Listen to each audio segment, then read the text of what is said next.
Bonjour à tous. Je commence par me présenter. Je m'appelle Khalil Moaker. Je suis lead tech dans l'équipe CCE, Cloud Center of Excellence de Claranet. Et, euh, et merci de votre participation à ce webinaire. Je vais vous présenter une solution de Claranet, une solution de CI/CD avec une approche DevSec FinOps, une approche d'infogérance collaborative et cloud agnostique.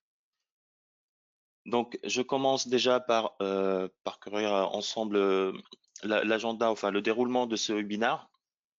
Donc, dans un premier temps, je vais vous parler un peu de l'approche ou présenter un peu l'approche DevSec FinOps par rapport aux enjeux business. Comment anticiper les vulnérabilités et maîtriser les coûts du cloud dès la phase de build, de la construction de votre infrastructure. Je vais vous parler aussi un peu de l'infogérance collaborative et des notions comme l'Everything as Code, les avantages de ces approches-là.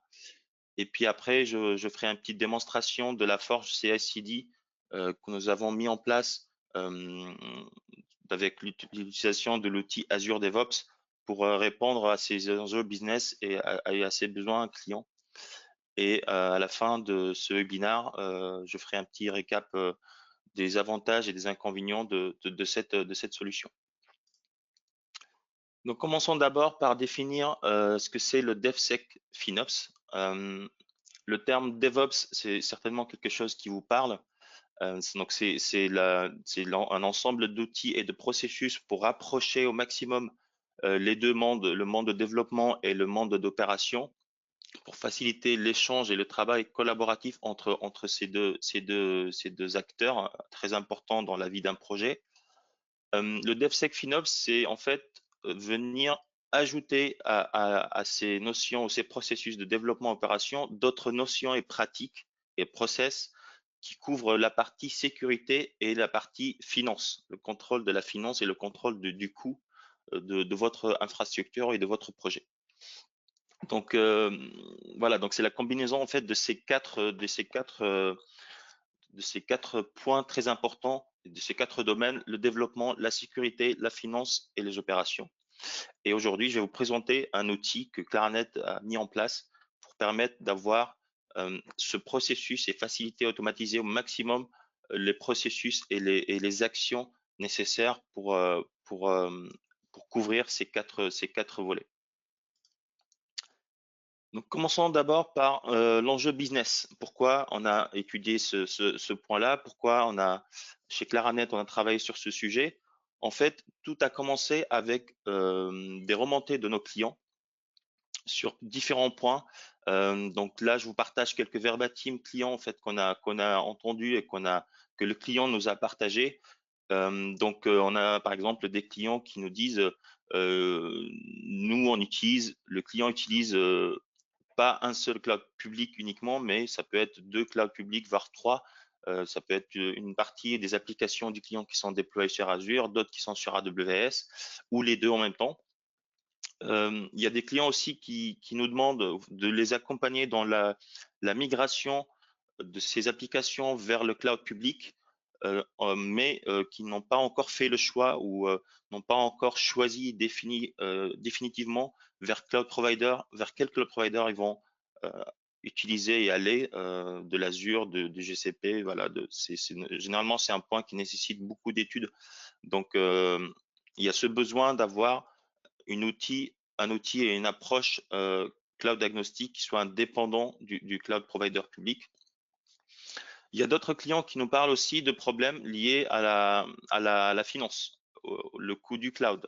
Des clients qui constatent par exemple que le projet, après avoir construit les plateformes et déployé le projet, bah, finalement la facture ou le coût infra cloud public du projet est plus élevé que ce qui a été chiffré et estimé au démarrage du projet.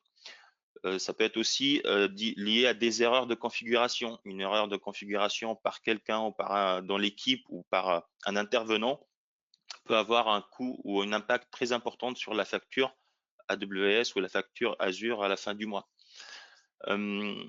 Après, il y a aussi les questions ou les besoins opérationnels. Donc, le client qui a besoin de déployer en urgence un hotfix ou un correctif de son application en production, mais l'infogéreur ou les équipes, ou nos équipes Claranet n'avaient pas de disponibilité pour répondre, avoir la réactivité nécessaire pour intervenir rapidement.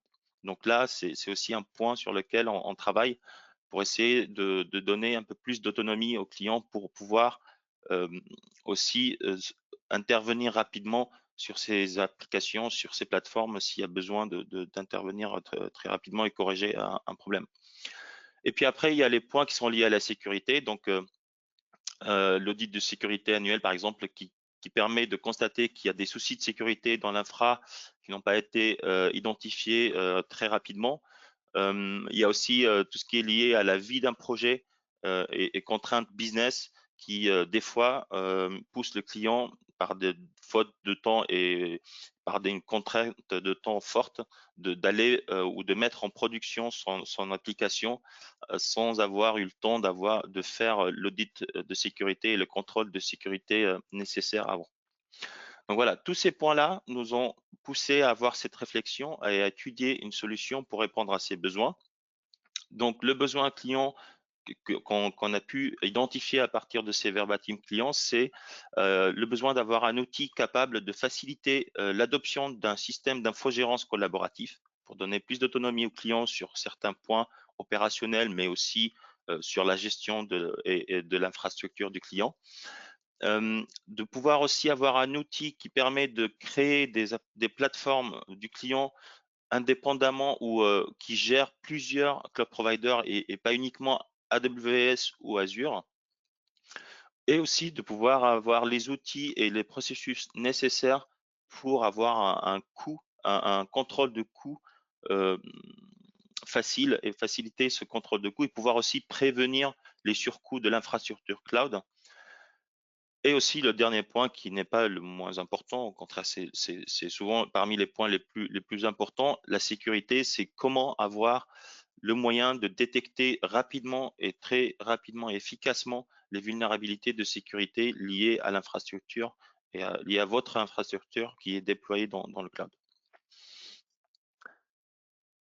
Ok, donc parlons un petit peu de l'infogérance collaborative. Qu'est-ce que c'est l'infogérance collaborative? En fait, c'est la possibilité de donner plus d'autonomie aux clients, aux équipes du client, pour déployer, pour gérer l'infrastructure de son infrastructure. Et cette infrastructure collaborative, elle est basée sur 4 piliers. Donc, l'autonomie, la traçabilité, la vélocité et la rigueur. Et ces 4 piliers, ils sont très liés l'un à l'autre, en fait. Donc, pour avoir de l'autonomie, il faut absolument avoir les outils de traçabilité nécessaires pour tracer les opérations, tracer les actions, savoir qui a fait quoi, pour pouvoir après pouvoir analyser et suivre facilement les changements sur l'infrastructure et sur le projet.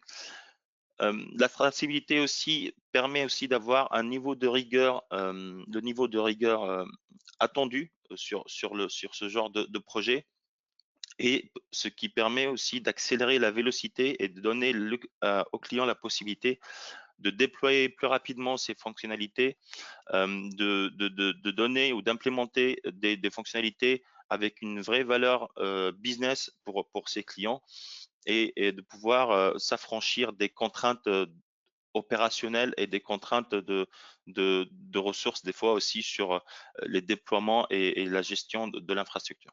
Donc voilà, ces 4 piliers, ils sont vraiment très liés l'un à l'autre, et c'est les garanties, en fait, c'est les garants d'un bon système d'infogérance collaboratif réussi qui permet de faire travailler ensemble les équipes du client et les équipes de Claranet.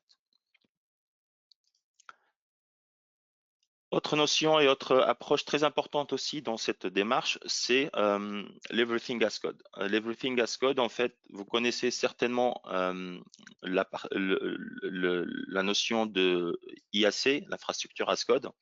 Donc, c'est le fait de déployer son infrastructure, de gérer et déployer son infrastructure cloud en utilisant du code. L'Everything as Code, c'est l'extension de cette notion à d'autres domaines en plus de l'infra. C'est l'extension de cette méthode de gestion via le code à la partie livraison et déploiement applicatif à travers une chaîne de CI/CD, chaîne d'intégration et de déploiement, mais aussi à des aspects opérationnels ou à des notions opérationnelles comme par exemple le déploiement et la configuration du monitoring de votre application. Donc, dans cette notion d'Everything as Code, en fait, le code est utilisé pas que pour la gestion de l'infrastructure, mais étendu aussi pour la partie déploiement, la gestion des déploiements, les processus de déploiement et aussi les aspects opérationnels comme le monitoring. Et pour faire de l'Everything as Code, on a besoin d'un outil de versionning. Et donc, dans notre cas, on va utiliser Git, qui est l'outil de versionning qui permet de versionner et de tracer tous les changements sur le code pour pouvoir par la suite utiliser des processus de review, de relecture, de contrôle pour valider ces changements. Ok, donc là, je vais commencer à vous parler un petit peu de la solution qu'on a implémentée et mis en place. Donc ici, vous avez un schéma d'un processus de déploiement d'un changement de l'infrastructure. Donc, tout commence en fait, comme vous pouvez voir, il y a deux acteurs. Il y a l'acteur, la personne qui va faire le changement. Donc, ça peut être l'infra-manager, c'est quelqu'un qui gère l'infrastructure, par exemple.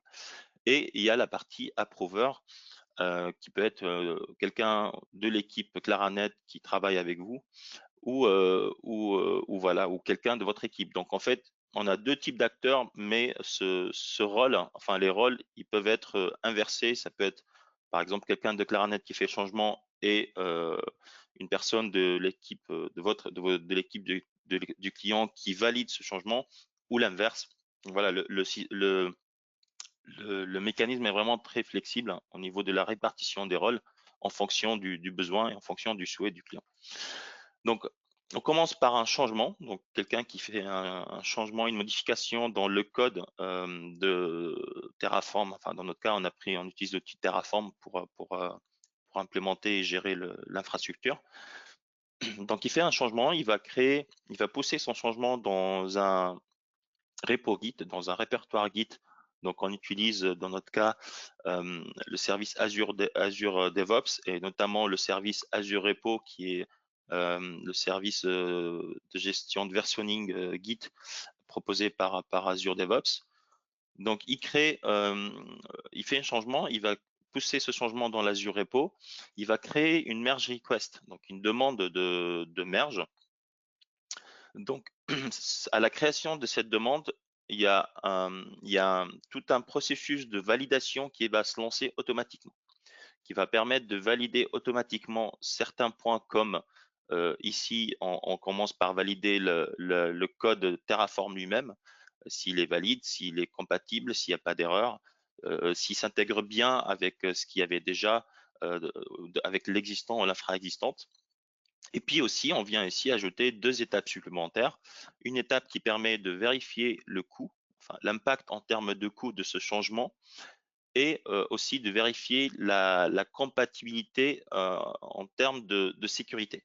Est-ce que ce changement va engendrer une faille ou une vulnérabilité en termes de sécurité? Une fois que tout ce processus est lancé, il y a l'approuveur, il sera notifié l'approuveur, il sera notifié à la fin de l'exécution de ce processus et il va analyser le résultat de ces contrôles. Donc, il va vérifier le coût, l'impact en termes de coût, il va vérifier l'impact en termes de sécurité et en fonction de ces résultats, il va approuver ou pas cette demande de changement. Et donc, s'il décide d'approuver cette demande, ça va déclencher une deuxième étape, c'est-à-dire la phase d'application de ce changement, donc qui sera appliqué sur l'infrastructure cloud. Donc là, dans l'exemple ici, ça sera appliqué sur l'infrastructure Azure.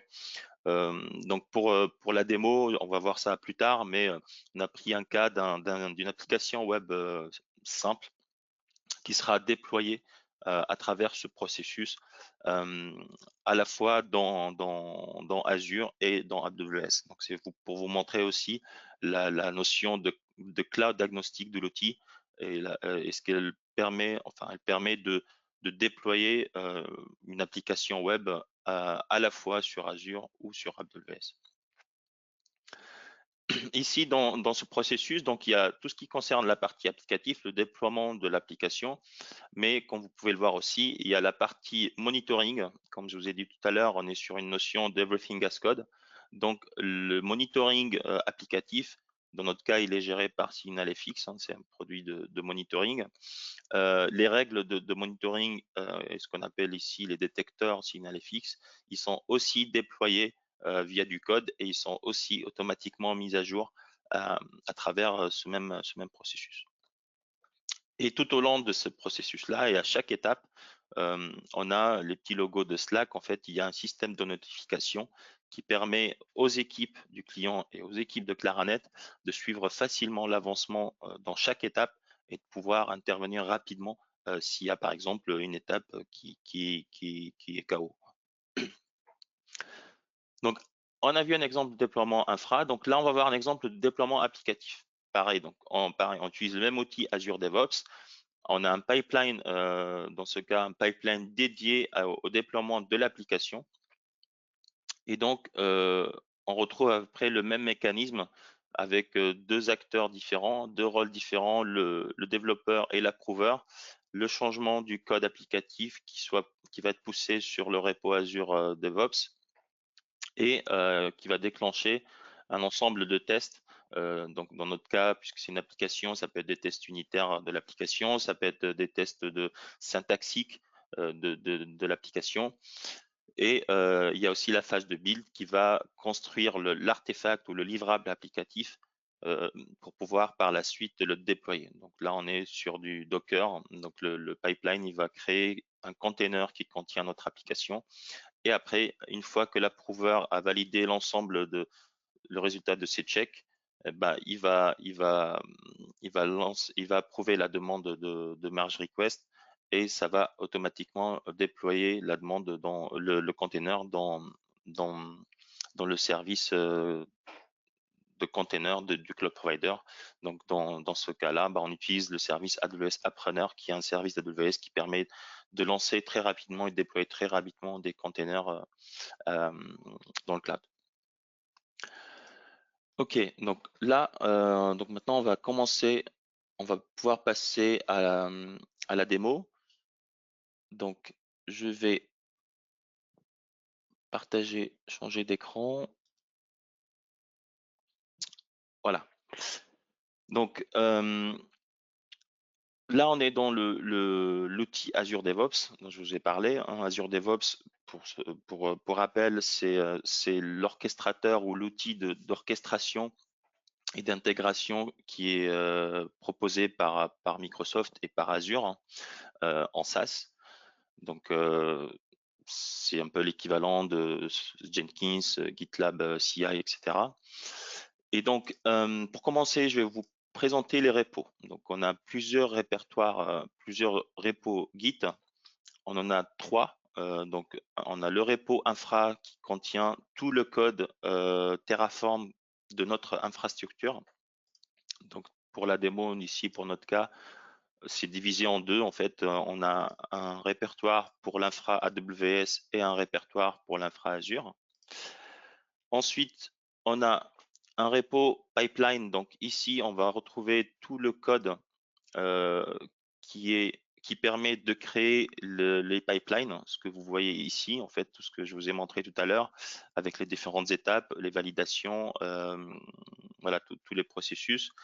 Et pareil, ici, on retrouve deux dossiers, un pour le pipeline de déploiement applicatif et un pour le déploiement de l'infrastructure. Et enfin, on a notre repo Git de l'application, donc qui va lui contenir le code de votre application.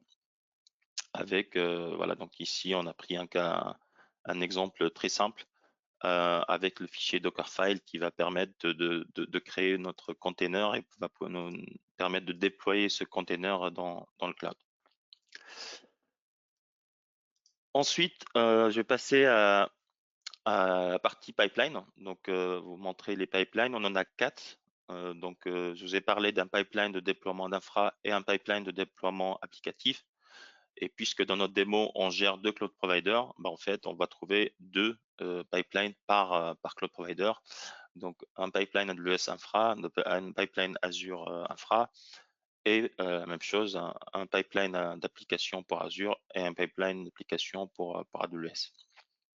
Et donc, si je regarde, si je vais aller un peu plus dans le pipeline d'infra pour Azure, ici, on va retrouver les étapes qu'on a vues tout à l'heure. Donc, les mêmes étapes. On commence par une étape de validation qui permet de valider le code Terraform, vérifier qu'il s'intègre bien avec l'infra existante. Et après, on retrouve les étapes de validation les étapes de validation de coûts ici et une étape de validation de la sécurité, de la compliance en termes de sécurité. Et après, on retrouve ici la partie ou l'étape qui va appliquer le changement en pré-prod. Donc, on a là, dans notre cas, on a pré-prod et prod. Donc, on retrouve les mêmes étapes pour la pré-prod et la prod. Si on regarde aussi un exemple de pipeline pour la partie applicative, donc pareil, la même chose, on a une étape de build pour vérifier les tests unitaires, lancer les checks de syntaxique, créer le container. Et une fois que ces étapes sont OK, bah, ça déclenche automatiquement l'étape ça déclenche automatiquement une notification à l'approuveur qui va pouvoir approuver ou pas ce changement et donc lancer ou pas le déploiement de ce changement en pré-prod ou en production. Alors, du coup, pour notre démonstration ici, ça c'est notre application web qui a été déployée sur 2 cloud providers différents.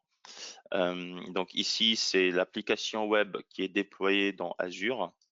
Voilà, et la même application qu'on a déployée aussi sur AWS. Donc on voit que la même application a été déployée à la fois sur 2 cloud providers différents.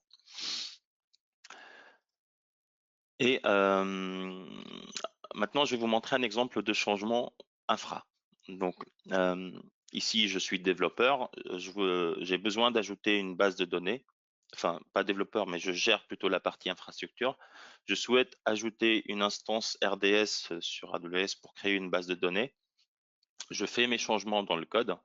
Voilà, j'ajoute les différents blocs pour créer cette ressource supplémentaire. Et je pousse sur Git, enfin sur le repo infra, mes changements, et je crée une merge request. Donc une merge request, la mienne, elle est là. À la création de cette merge request, il y a 2 checks qui vont se lancer automatiquement. Donc dans mon cas, je crée une RDS, ça a déclenché automatiquement mon pipeline et de vérification. Et mon pipeline de vérification ici, on voit bien qu'il a commencé par exécuter le Terraform validate plan pour valider syntaxiquement le contenu. Et après, il y a les étapes de contrôle. Et donc, dans mon cas ici, je vois que l'étape de contrôle de sécurité, elle a échoué. Et donc, si je souhaite savoir un peu plus, ben, je clique ici. Voilà, je vois que dans la partie scan ou la partie analyse de sécurité, eh ben, j'ai des vulnérabilités qui ont été détectées. Dans mon cas, par exemple, c'est le fait que ma base RDS, elle est publique, qu'elle est exposée, surexposée sur Internet. Il faudra réduire l'accès à cette ressource.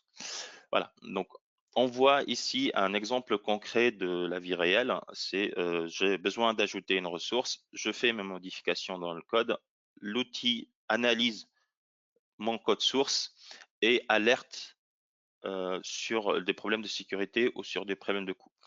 Ce qui est intéressant dans cette approche, c'est que jusqu'à ici, en fait, la ressource n'a pas été déployée. C'est-à-dire c'est une analyse et une détection de manière préventive. Ma base de données n'est pas encore créée et avant même de créer la ressource et de créer une faille de sécurité, je suis alerté et je peux intervenir pour corriger et remédier à ce problème.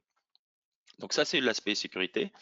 Après, sur la partie analyse de coûts, donc ici, si je reviens sur ma PR, Euh, je vais voir quelque chose qui est très intéressant. Je vois que l'outil a automatiquement ici ajouté un commentaire sur ma PR qui me dit attention, ce changement ou cette création de ressources va engendrer une augmentation de 3 312 $ par mois. Et donc, ça me permet, donc il me donne même un peu plus de détails sur mon code Terraform. Il me dit chaque ligne, voilà, quelle est la ligne. Il associe le coût à la ligne en fait pour dire voilà cette ligne, ça engendre tel coût. Et donc ici, j'ai volontairement glissé une erreur dans le sens où dans le type de mon instance RDS, j'ai fait une erreur, ce qui peut arriver, voilà. J'ai mis une instance de 12x large, qui est une instance RDS énorme hein, pour une petite application web. Mais en tout cas, avec ce système-là, j'ai vu que via cette augmentation, très forte augmentation de coûts, ça m'a permis de détecter qu'en fait, il y a une erreur sur le type de l'instance et qu'il fallait plutôt mettre M5 2x large et pas 12x large. Donc tout ça, comme pour la sécurité, c'est avant même que je sois facturé d'un centime en fait. Puisque ma ressource n'est pas encore déployée, je sais même avant de déployer la ressource qu'il y a un problème ici dans le type de l'instance et que je vais avoir, si je déploie cette modification, bah, je vais avoir un surcoût très important. Voilà. Après, voilà, ici on peut aller sur la partie application. Donc pareil, on retrouve le pipeline de déploiement applicatif. Et donc, je fais un changement dans le code applicatif, je le pousse sur Git, automatiquement, ça va déclencher les deux pipelines, le pipeline Azure et le pipeline AWS, pour pousser cette nouvelle version sur les deux cloud providers, avec, bien entendu, une approbation du reviewer. Donc, je vais revenir un petit peu sur la partie infrastructure pour vous montrer un petit peu le processus de review, même si ça reste classique, c'est comme les reviews qu'on peut retrouver sur d'autres outils comme GitLab ou autres. Donc on voit le changement ici. On voit ici le résultat des checks et puis après on a des approvers. Donc ça peut être une personne, deux personnes.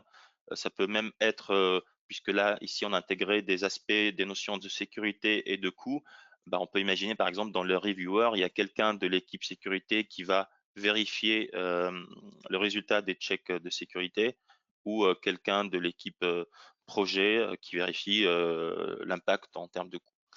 Et puis après, ici, il y a tout le mécanisme de review. Hein, donc, on peut faire des suggestions de modification de code, on peut mettre des commentaires, etc.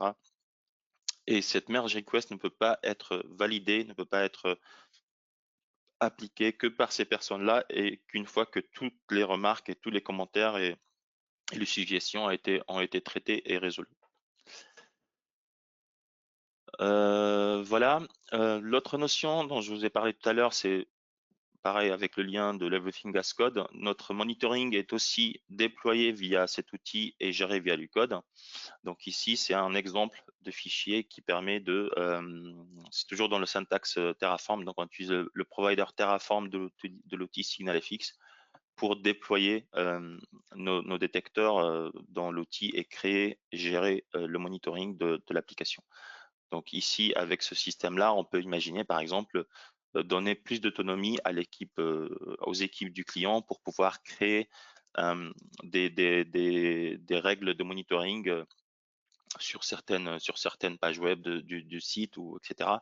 Et en passant par le même système de review avec la validation d'un tiers, voilà, on permet de gérer facilement ce monitoring. Comme pour le monitoring, donc l'outil, on a des tests, on utilise l'outil pour scanner les vulnérabilités de sécurité. Ici aussi, c'est un fichier de configuration qui permet de définir ou de créer des règles de sécurité. Donc, si pour un besoin ou un autre, on a quelques règles de sécurité spécifiques et un besoin de sécurité spécifique à un projet, donc on peut venir ici configurer pour par exemple ignorer certaines alertes de sécurité qu'on n'estime pas très importantes ou dangereuses dans notre cas. Et donc ce fichier il peut être géré par quelqu'un qui est spécialisé dans la sécurité et qui peut faire des reviews, des revues sur les changements effectués sur ce fichier. Voilà, donc ça c'est l'outil les pipelines. Donc comme je vous ai dit tout à l'heure, le pipeline et les étapes, ils sont configurés et intégrés avec l'outil Slack. Donc, ce qui permet de faciliter le suivi et échanger plus facilement entre les équipes Claranet et les équipes du client. Donc ici, on a trois channels Slack en fait. Donc ici, on va avoir une notification automatiquement à chaque fois qu'il y a quelqu'un qui crée une merge request. Ça permet d'alerter l'approver que voilà, il y a une merge request qui a été créée et il faut du coup aller voir et faire une revue de cette merge request. Ici, c'est la notification et le suivi des étapes. À chaque fois qu'il y a une étape lancée automatiquement ou qui est KO, on peut avoir ce type de notification pour pouvoir facilement suivre ce qui se passe sur la CI/CD. Et ici, on a un outil, enfin un channel qui permet de remonter les alertes de monitoring. Si mon application est KO, par exemple, on va recevoir une alerte de ce type-là qui permet de dire aux équipes Claranet ou aux équipes clients, voilà, il y a un souci sur l'application et ça leur permet de détecter ça plus rapidement et pouvoir intervenir très rapidement. Voilà. Donc, on peut revenir maintenant sur les slides. Donc, un petit récap des outils qu'on a vus, qu'on a utilisés pour cette solution. Donc, on utilise Terraform pour automatiser la construction des ressources cloud. Terraform, il a l'avantage d'être cloud agnostique et supporte plusieurs cloud providers. Donc, d'où l'intérêt d'utiliser cet outil-là. On utilise aussi l'Azure DevOps avec notamment les services pipeline et repo pour gérer le versionning et gérer aussi la partie CI/CD, pipeline, les différentes étapes. Et ça permet aussi, c'est un outil qui est très bien pour tout ce qui est collaboration en termes de review, de validation des étapes. Voilà, ça permet de travailler plus facilement entre les différents acteurs du projet.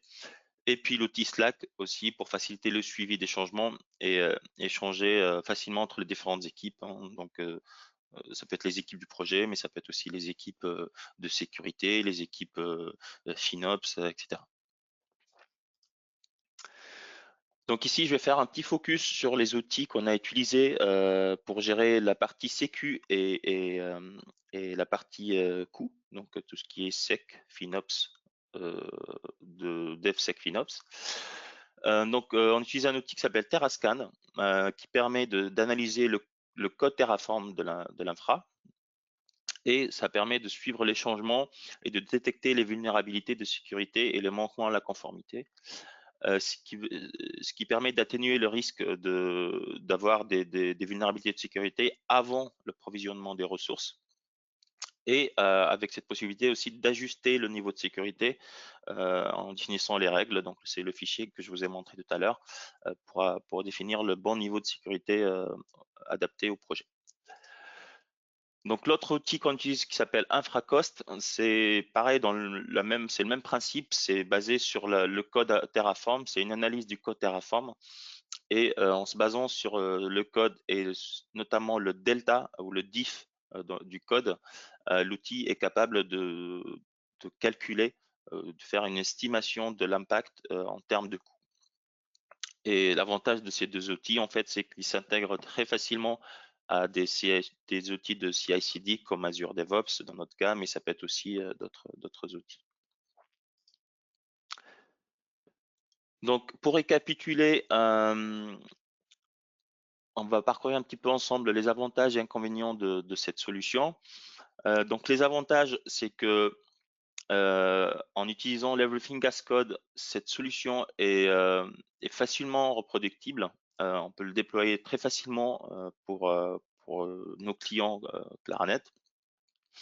Donc ça permet de le déployer très rapidement parce que voilà, toute la partie pipeline et les étapes est déjà définie dans le code. Donc, il faudra juste déployer le même code avec bien entendu la bonne configuration, les bons paramétrages Et du coup, voilà, on a facilement cet outil en place. C'est une solution aussi qui facilite la contribution d'équipes spécialisées. Donc, la partie SOC pour les équipes SOC pour la partie sécurité, les équipes FinOps pour la partie coût. Et à travers l'outil et des reviews, le système de review des merge requests et des changements, on peut imaginer un système où on fait intervenir ou collaborer avec ces équipes-là pour avoir de l'expertise sur ces deux domaines-là. Le domaine de cette solution est aussi très flexible en termes de scope de gestion. C'est-à-dire, on peut, vu qu'on a trois niveaux, en fait, on a la partie pipeline elle-même, on a la partie déploiement de l'infra et la partie déploiement applicatif. Ben, on peut imaginer un système ou une infogérance qui commence par exemple à donner la main aux équipes du client dans un premier temps sur la partie déploiement applicatif pour pouvoir déployer en autonomie l'application et puis étendre petit à petit ce système à la partie infrastructure. Donc du coup c'est les équipes du client qui font des demandes de changement dans le code Terraform de l'infra et c'est soumis à une approbation des équipes Claranet. Et puis après, peut-être, pourquoi pas aussi étendre même ça à la partie pipeline pour permettre aux clients et aux équipes des clients d'ajouter des étapes supplémentaires dans le pipeline, peut-être des vérifications supplémentaires qui sont nécessaires sur le projet, voilà, ou d'ajuster même les règles de sécurité qu'on a vu tout à l'heure ou ajuster des choses. Et tout ça avec le système de review, donc avec la traçabilité nécessaire, la flexibilité et donc en répondant aux 4 piliers qu'on a vus tout à l'heure du système d'infogérance collaboratif. Cette solution peut être déployée dans la souscription Azure de Claranet, mais aussi dans la souscription du client. Donc l'avantage du système, c'est que vous pouvez, vous, en tant que client, euh, avoir votre outil de déploiement Azure DevOps dans votre propre souscription.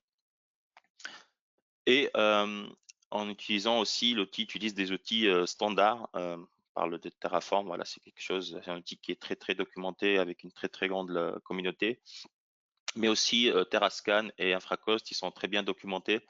Donc voilà, ça permet d'utiliser des outils qui sont vraiment qui font partie des standards.